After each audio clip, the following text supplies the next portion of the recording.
Hello guys, welcome back to our channel. TSRJC 2024 సంబంధించిన యొక్క second phase counselling date ఎప్పుడు ఉంటుంది, అదేవిధంగా సెకండ్ ఫేజ్ కౌన్సిలింగ్ ప్రాసెస్ ఏ విధంగా ఉంటుంది, యొక్క సెకండ్ ఫేజ్లో ఎన్ని మార్క్స్ ఉన్నటువంటి స్టూడెంట్స్కి యొక్క సీట్ వస్తుంది, అదేవిధంగా కంప్లీట్గా ఇన్ డీటెయిల్గా తెలుసుకోబోతున్న యొక్క సెకండ్ ఫేజ్ సంబంధించి మనం చూసుకున్నట్టయితే ఆల్రెడీ టీఆర్జేసీ 2024 సెట్ యొక్క ఫస్ట్ ఫేజ్ అయితే కంప్లీట్ కావడం జరిగింది. మనకు నిన్నటితోనే చూసుకున్నట్టయితే ఎవరికైతే సీటు వచ్చిందో యొక్క సీటు వచ్చినట్టు విద్యార్థులకు కూడా మెసేజ్ అయితే రావడం జరిగింది. ఒక మెసేజ్లో వచ్చేసి యొక్క డేట్ అయితే ఇవ్వడం జరిగింది. ఏ డేట్ రోజు వారు కౌన్సిలింగ్ వెళ్ళాలి, వారి యొక్క ఒరిజినల్ సర్టిఫికేట్ తీసుకువెళ్ళి సబ్మిట్ చేసి అడ్మిషన్ ప్రాసెస్ కంప్లీట్ చేసుకున్నారు. అదేవిధంగా మరి యొక్క సెకండ్ ఫేజ్లో మరి ఎన్ని మార్క్స్ ఉన్నటువంటి విద్యార్థులకు సీటు వస్తుంది, మరి ఏ విధంగా ప్రాసెస్ ఉంటుంది ఇప్పుడు చూద్దాం కంప్లీట్గా. ప్రతి ఒక్కరు కూడా ఇంకెవరైనా మన ఛానల్ని సబ్స్క్రైబ్ అయితే వెంటనే సబ్స్క్రైబ్ చేసుకోండి. అదేవిధంగా వీడియోకి అయితే లైక్ చేయండి. మీకు ఈ విధంగానే గైడెన్స్ అయితే వస్తూ ఉంటాయి. ఓకే, సెకండ్ ఫేజ్కి సంబంధించి చూసుకున్నట్లయితే మనకి ఇక్కడ ఫస్ట్ ఫేజ్ అయిపోయింది కదా, మన నిన్నటితో మనకు ఈ రోజు నుంచి లెక్క పెట్టుకున్నట్లయితే ఒక 15 నుంచి 20 డేస్ మధ్య గ్యాప్ అయితే ఉంటుంది. ఒక సెకండ్ ఫేజ్లో సెకండ్ ఫేజ్ కౌన్సిలింగ్ స్టార్ట్ కావడానికి మనకి 20 డేస్ గ్యాప్. ఎందుకంటే ఇక్కడ మనకి ఫస్ట్ ఫేజ్లో ఎవరైతే ఒక రిపోర్ట్ చేశారో కాలేజీకి వెళ్ళి ఎవరైతే అడ్మిషన్ తీసుకున్నారని చెక్అవుట్ చేస్తారు.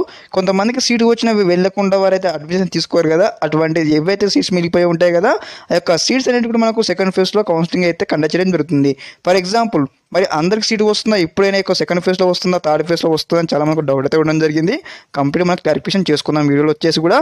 ఓకే, ముందు మనం చూసుకున్నట్లయితే ఇక్కడ వచ్చి తెలంగాణ లోపల వచ్చేసి మీకు చాలాసార్లు రిపీట్ చేస్తూ ఉన్నాను ఒక పాయింట్ కూడా. మన తెలంగాణలో వచ్చేసి ఇక్కడ టీఆర్జేసీ సెట్ 2024 యొక్క 33 డిస్ట్రిక్ట్లో మనకి ఇక్కడ ఎంత ఉంది మొత్తం కాలేజ్ సీట్స్ అనమాట. బాయ్స్ కలిసి చూసుకున్నట్లయితే 2200+ అయితే కాలేజ్ అయితే ఉండడం యొక్క సీట్స్ అయితే ఉండడం జరిగింది. ఓకే, ఇలా డివైడ్ చేసుకున్నట్లయితే గర్ల్స్కి వచ్చేసి 1800, అదేవిధంగా బాయ్స్కి వచ్చేసి 1500 అనమాట. ఇక్కడ మనకు అప్లై చేసిన మంది ఎంతమంది ఉన్నారు, ఫర్ ఎగ్జాంపుల్ వచ్చేసి 5000 మంది అప్లై చేశారు, 4000 మెంబర్స్ క్వాలిఫై అయ్యారు, అంటే 40 మార్క్స్ ఎబో 30 మార్క్స్ ఎబో వచ్చాయి.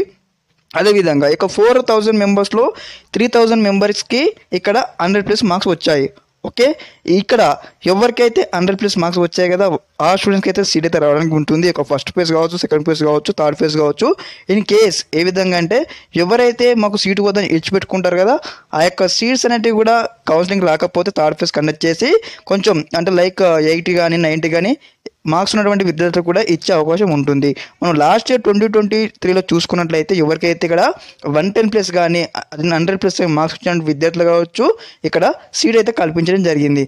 ఎందుకంటే ల్యాక్ ఆఫ్ కాంపిటీషన్ అన్నమాట, చాలా కాంపిటీషన్ ఉంది కాబట్టి ఈ యొక్క క్రైటీరియా అనేది కూడా చెక్ చేయడం జరుగుతుంది స్టెప్ బై స్టెప్ కూడా. అదేవిధంగా ఎంజేపీటీ కావచ్చు మనకైతే అందరూ కూడా సీట్స్ అయితే రావడం జరిగింది, అలొకేషన్ చేయడం జరిగింది. ఇక్కడ మనకు 42 మార్క్స్ అయితే క్వాలిఫై చేసి సీట్స్ అయితే ఇవ్వడం జరిగింది. ఓకే, మరి కంప్లీట్గా మరోసారి యొక్క మెరిట్ లిస్ట్ కానీ ఇంకేమైనా ఈ యొక్క వెబ్సైట్లో అప్డేట్ చేయగానే మీకు స్టెప్ బై స్టెప్ ఈ విధంగానే గైడెన్స్ అయితే ఇస్తూ ఉంటాను. ఓకే, మన ఛానల్తో అప్డేట్ ఉండండి. ఇంకెవరైనా మన ఛానల్ని సబ్స్క్రైబ్ అయితే వెంటనే సబ్స్క్రైబ్ చేసుకోండి. నేను చెప్పినటువంటి ఇన్ఫర్మేషన్ మీకు ఇక్కడ నచ్చినట్లయితే మా యొక్క వీడియోని కూడా మీ ఫ్రెండ్స్ షేర్ చేయండి. ఓకే, అందరికీ నమస్కారం, జై హింద్.